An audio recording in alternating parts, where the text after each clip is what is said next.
The Bahamas Tonight, the Northern Edition, starts now.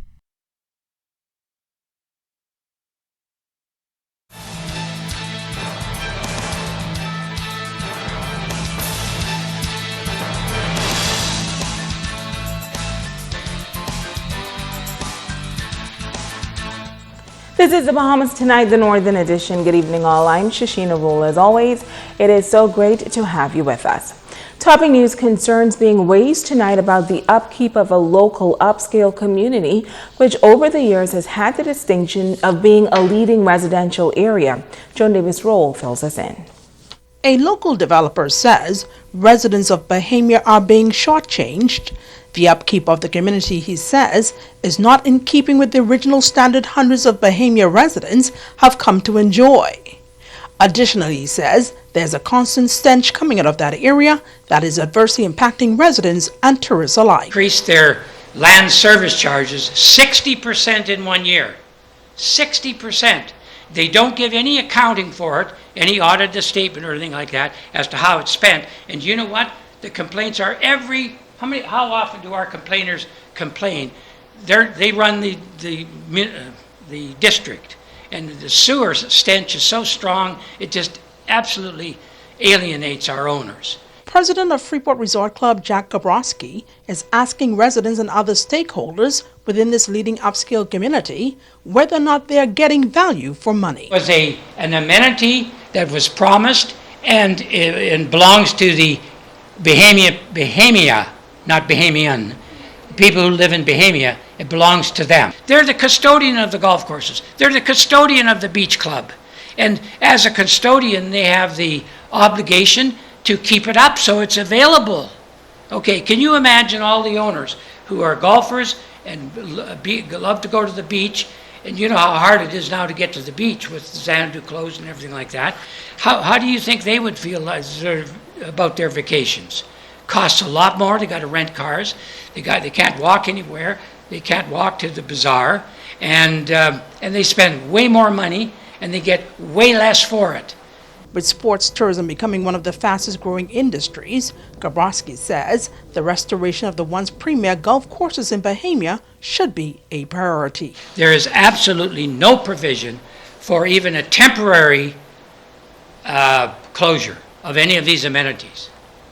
How can you justify the Emerald Golf Course being closed down now for 11 years? And not only closed down and not available, but it hasn't been maintained. It's going to cost $3 million to get that Emerald Golf Course up to speed, so now they can fulfill the obligations to all of the owners in Bahama. Okay? Joan Davis-Roll, ZNS Network News. Well, ZNS News contacted a top executive of Bahama Services and Harcourt Development, Mr. Donald Archer. Archer confirmed that Harcourt Development is in a dispute with Freeport Resort owner Jack Grabowski, and that he was not at liberty to discuss those related issues. Archer did state, however, that the company is moving to effectively address issues affecting residents of Bahama, among them the sewage, which from time to time overflows into the street. Their goal, he says, is to put an alternative plan of action in place.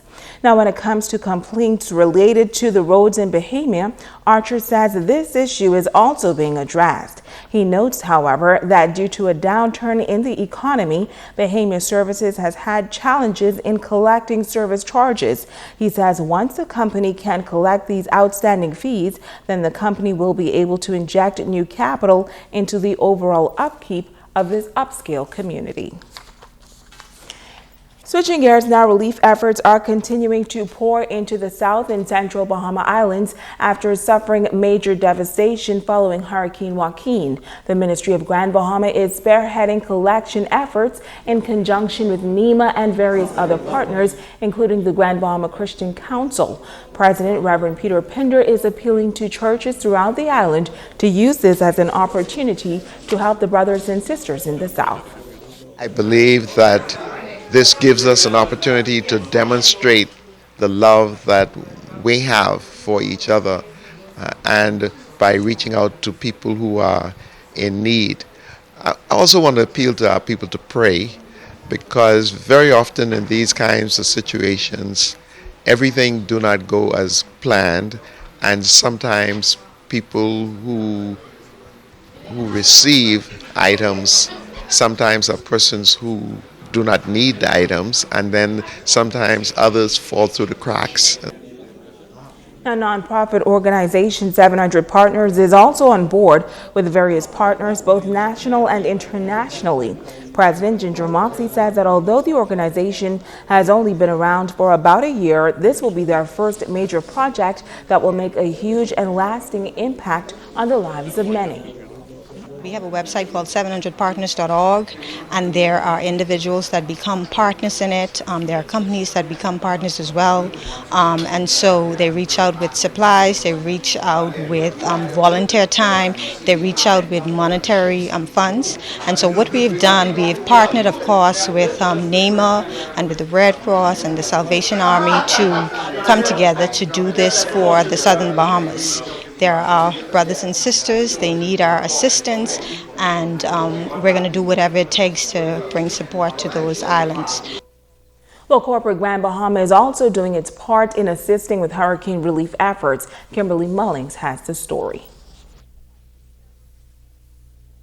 As Hurricane Joaquin moved across the southern and central Bahamas, Troy Garvey from the Talk Real Talk says the group of activists formed a relief effort to collect donations. They plan to deliver them personally and lend assistance where necessary. Garvey says the group has already made connections with those on the affected islands to assist with a direct distribution, and they're inviting the public to make donations. We're concentrating on basically trying to get water, bleach, and everything of those sort. But I would like to say that our efforts is not only going to Long Island. When we reach the Long Island, we're going to take it over to Acklands, Ragged Island, Rum Key, and San Salvador. Corporate Grand Bahama has stepped up to the plate. Garvey says Fluid Factory and Mr. Baker have offered their assistance. But it wasn't even a shadow of a doubt when Pinky say, yes, we will donate the 500 case right away. And we want to thank them for that. Want to thank Mr. Baker.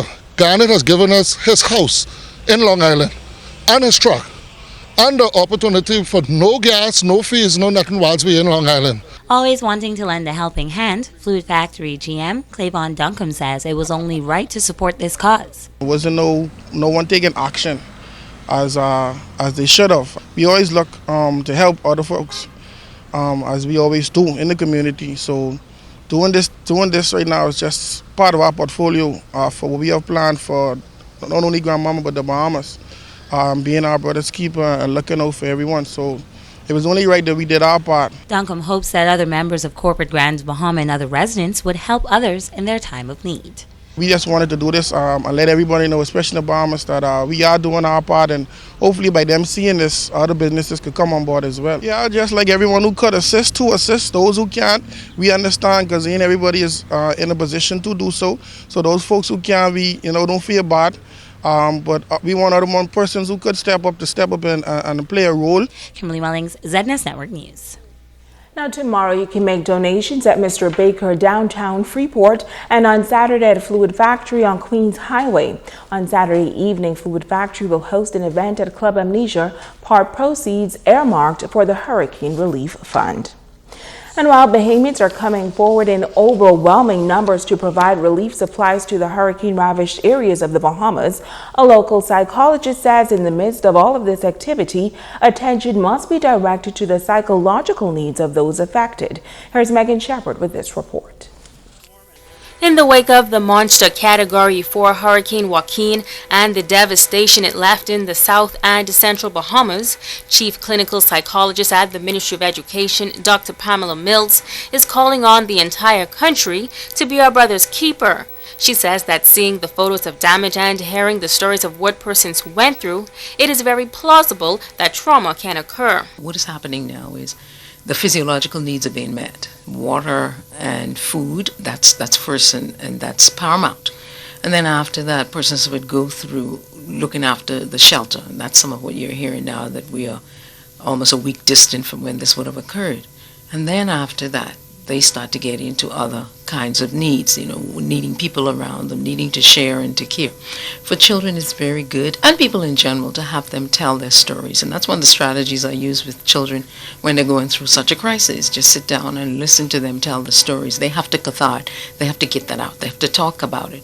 And then sometimes I would allow them to put it in picture form, to draw, or even record some of the stories so they can hear it themselves later on. Mills says that though it may be difficult right now, parents should keep a positive attitude, especially in front of their children. Post-traumatic stress will occur, she adds, and it is important to reach out and support those impacted. One of the key things that works well during this kind of time is togetherness. That is being there with your neighbor, seeing what your neighbor is going through, understanding your neighbor, talking, sharing, expressing your concerns, doing whatever you can and doing it as a community. So this is the time, even if the community never lived like that before, the fact that they now have one common cause, if they can just rely on one another. And my suggestion would be for everybody to reach out and help one another. Mills note that Grand Bahamians know all too well what those in the Central and South must be going through. She says we must not only remember the physical needs, but continue to reach out, communicate, and pray. My concern is that, we have this thing where we say things happen for 9 days, and I'm hoping after 9 days, this effort doesn't cease. That's my concern. But with the resilience that we have as a people, I know our people would bounce back. They're just going to need some time to do that, and that's where we come in, to be there as a support. Megan Shepard, ZNS Network News. So that's the Bahamas Tonight. The Northern Edition continues right after this.